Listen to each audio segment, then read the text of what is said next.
Good morning, dear students. In the last video, we started our chapter The Undeserved Reward and written by Prem Chand ji.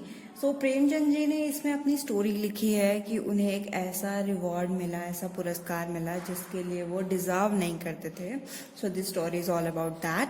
तो story हम लोगों ने start किया था बच्चे, that was कि प्रेमचंद जी को इनविटेशन आया था डीओ की तरफ से, डिस्ट्रिक्ट ऑफिसर.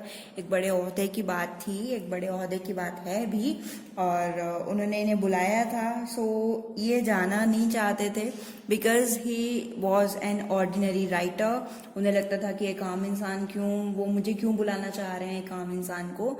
इवन उन्होंने अपने फ्रेंड से भी पूछा, सो उन्होंने भी मना कर दिया, बट स्टिल उन्होंने उनकी डेजिग्नेशन देख के वो उनके पास पहुंच गए कि रिस्पेक्ट उनकी बनती है.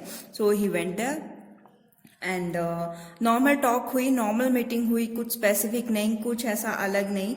और बस सबको मीटिंग के बाद ये लगने लगा कि ये दोनों अच्छे फ्रेंड हैं. इवन जो डीओ सर हैं वो भी प्रेमचंद जी से सलाह लेकर ही अपने जो है वो फैसले लेते हैं. So this story is all about this. अभी हम आगे बढ़ते हैं. अभी तक सबके माइंड में ये है कि जो प्रेमचंद जी हैं वही उनकी हेल्प करते हैं और उनके बहुत अच्छे फ्रेंड हैं. तो सब प्रेमचंद जी के पास पहुंचने लगे अपनी कंप्लेंट्स लेके कि उनके थ्रू बात डीओ सर तक पहुंचेगी. सो अभी तक हम लोगों ने ये पढ़ा था. Let's continue with our chapter. One day I was sitting in my room when a childhood friend called. We had studied together. That was some 45 years ago. I was then about 8 or 9 years old. एक दिन क्या हुआ, मैं अपने room में बैठा हुआ था, एक मेरा बचपन का दोस्त आया.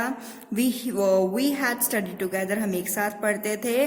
अब से लगभग 40-50 साल पुरानी बात थी. I was then, मैं तब सिर्फ 8-9 साल का था. He was about the same, दोनों की एज सेम होगी. I was thin, lean and intelligent. मैं पतला सा और सूखा हुआ सा इंटेलिजेंट था, लेकिन बट वो मोटा था, स्ट्रॉन्ग था, लेकिन पढ़ाई में डल था. Our teacher was completely fed up with him. हमारा टीचर उससे परेशान था and had assigned me the task of giving him extra lessons. और उन्होंने मुझे बोला था कि तू उसे एक्स्ट्रा लेसन्स देगा, लाइक तो उसको सिखाएगा, पढ़ाएगा. I considered this a great honor and where the teachers Kane failed. मैंने इसको सम्मान समझा कि हाँ भाई, अब आप में से किसी को बोल दिया जाए कि तेरे को उसको पढ़ाना है तो आप समझोगे ना कि हाँ मैं उससे तो बेटर हूँ, तभी मैम ने मुझे बोला है ना उसको पढ़ाने के लिए. सो उन्हें अच्छा लगता था. जहाँ पे टीचर के डंडे फेल हो गए, केन मीन्स डंडा, जहाँ पे टीचर के डंडे फेल हो गए वहां पे माई सिंपैथेटिक अप्रोच यील्डेड रिजल्ट. वहां पे मेरा उसको प्यार से पढ़ाना काम आया. Baldev was soon well up in studies. Baldev अपनी स्टडीज में अच्छे हुए. Unfortunately the because of teacher sudden death. लेकिन दुर्भाग्यवश टीचर की डेथ हो गई और जो स्कूल था वो बंद हो गया. एट दैट टाइम ज्यादा टीचर्स नहीं हुआ करते थे बच्चे, एक आधा टीचर जो था वो स्कूल को चलाता था and they used to teach all the subjects. तो स्कूल बंद हो गया एंड वी ऑल पार्ट, हम सब बिछड़ गए. Since then, I had met Baldev only once or twice casually and have never exchanged more than a mere hurried greeting with him. उसके बाद से हम एक या दो बार ही मिले और ज्यादा बात नहीं हुई, बस हाय हेलो हुई.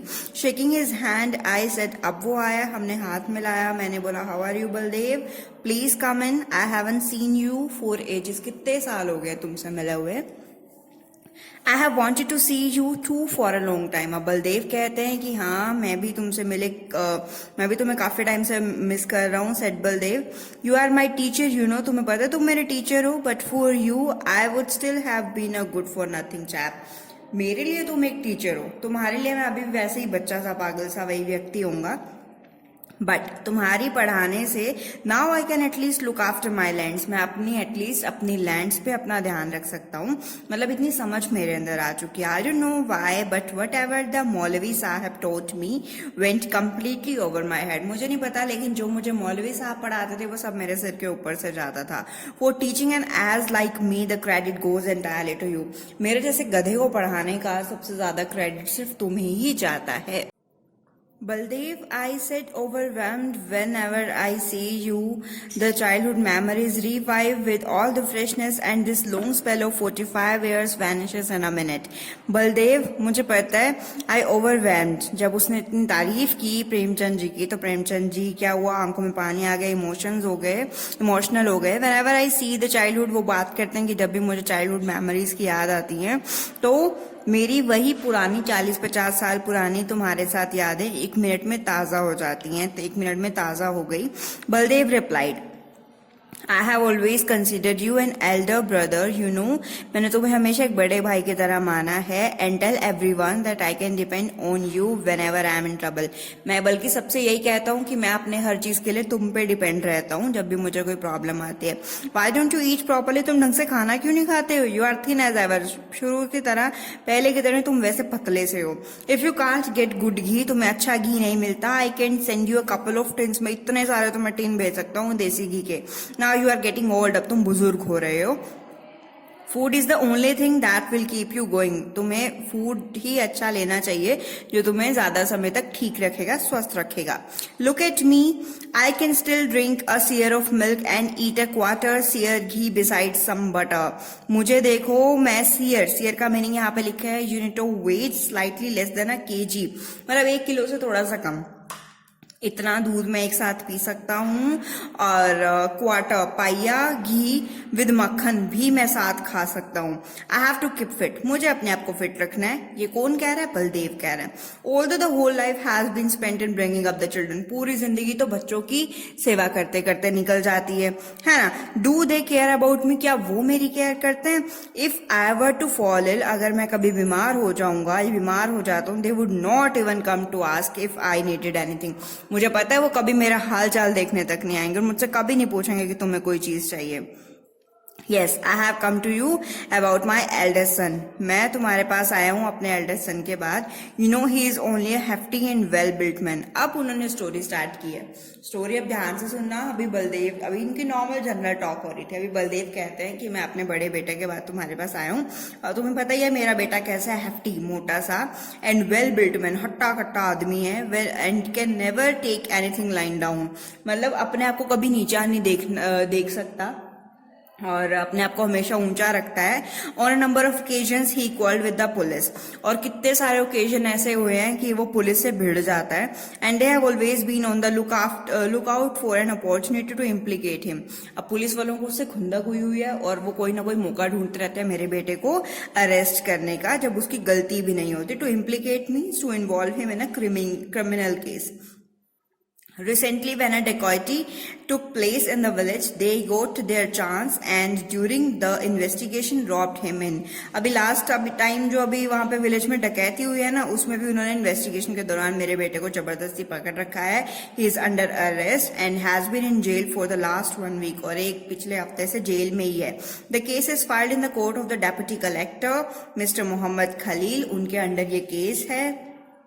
The daroga sahib and he are great friends, ये दोनों अच्छे दोस्त हैं। अब दरोगा ने तो दरोगा ने तो अरेस्ट किया है, वो कह रहा है कि ये दोनों अच्छे दोस्त हैं। And I am sure that my son will be sentenced का मतलब है सजा मिलेगी।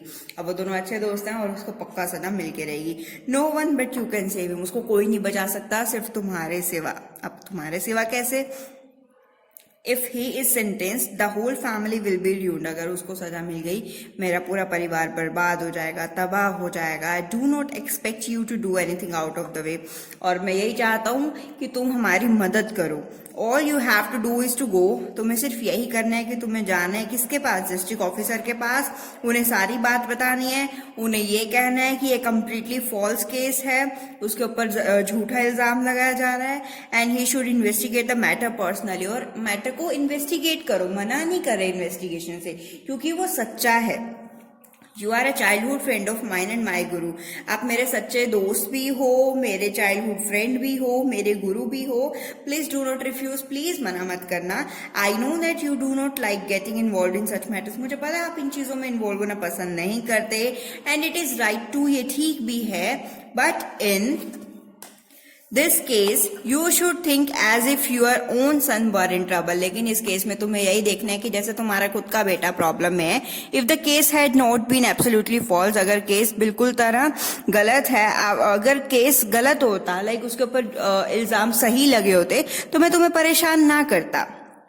The boy's mother is crying her heart out, mother जो है वो इतना मतलब दिल बाहर निकल गया उसका, रो रो के इतना रो रही है। वाइफ जो है has not eaten anything since his arrest, जब से उसको अरेस्ट किया 1 हफ्ता हो गया, उसने तब से कुछ खाया नहीं है।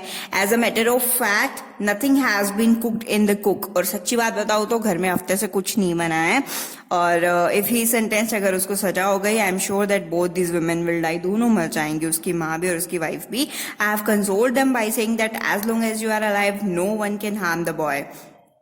मैंने उन दोनों को भी आते हुए सांत्वना दी है कि जब तक तुम जिंदा हो, प्रेमचंद की बात कर रहे हैं, जब तक तुम जिंदा हो हमारे बेटे को कुछ नहीं होगा। I was on a great fix all the objections that I could have put forward and had already been answered by Baldev Singh. अब प्रेमचंद अपने मन में सोच रहे हैं कि मैं तो बड़ी दुविधा में फंस गया कि ऑल द ऑब्जेक्शंस में कोई भी चीज अगर ऑब्जेक्शन कर देता, कि कोई भी चीज कर देता, नहीं यार मुझे ये चीजें पसंद नहीं है, नहीं यार मैं कुछ भी बोलता, तो उसने हर चीज को पहले ही आंसर दे दिया। आई could not think of a valid excuse, अब मेरे पास कोई एक्सक्यूज ही नहीं मुझे मिल रहा था।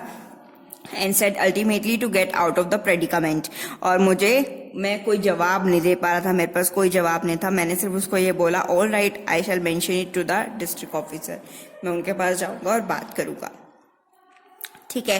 But it is doubtful that anything would come out of it, लेकिन अभी ये डाउट है कि वो ये मैटर असली में सोल्व होता है कि नहीं होता। मैं आपको कुछ फाइनल प्रॉमिस नहीं कर सकता, बट हाँ मैं बात करूंगा। He does not interfere in the work of his subordinates means under, जो उनके अंडर जो भी काम होते हैं वो उसमें इंटरफेरेंस बिल्कुल भी बर्दाश्त नहीं करते। You go and tell him about this case, repeated Baldev Singh. उन्होंने बोला आप जाओ तो सही, बात तो करो। That is all that I ask of you, मुझे आपको बस ये कहना था। The rest will all depend on fate, बाकी तो सब भाग्य की बात है। विल यू गो टुमारो, कल जाओगे ना? अब उन्होंने ये कह के बलदेव सिंह चले गए। अब प्रेमचंद जी रह गए। प्रेमचंद कह रहे हैं आई कंप्लीटेड द आर्टिकल, मैंने अपना आर्टिकल कंप्लीट किया जो मैं लिख रहा था। Lay down to rest, bed पे लेट गया खाना खाने के बाद। I had no intention what ever so ever of keeping my promise to him, मेरे को कोई भी मेरा मन नहीं था कि मैं जाऊंगा, और मेरे को कोई फर्क भी नहीं पड़ रहा था इतना, मेरे को नहीं था कि मैं जाऊंगा डीओ से बात करूंगा उसके बेटे के बारे में, ना। मैं अपना चुपचाप गया, मैं जाके सो गया। All I had to tell him, मुझे जब उससे अगली बार मिलना था तो मुझे बस उसको ये कहना था that district officer did not consider it proper to interfere in the case, district officer ने मुझे केस में इन्वॉल्व होने के लिए मना कर दिया था। तो उसने ये सोचा हुआ था प्रेमचंद ने कि मैं तो ये कह दूंगा कि मैं तो गया था और उन्होंने मेरे को मना कर दिया, लेकिन असली बात ये थी कि वो गया ही नहीं था। इतना क्लियर है? चलिए, I had completely forgotten all about the incident when 8 days later. अब इंसिडेंट को जब वो सीरियसली ले ही रहे थे तो डेफिनेटली वो भूल गए होंगे। अब 8 दिन हो चुके थे, उन्हें कुछ भी याद नहीं था। सडन 8वें दिन क्या होता है, बलदेव सिंह और उनका बेटा जो है उनके घर पे आते हैं। The son knelt and touch my feet, उनका बेटा झुका, नेल्ट मीन्स बेंड हुआ, और उसने मेरे पैरों को छुआ। Baldev Singh said this is the boy, Baldev Singh ने बोला ये मेरा बेटा है।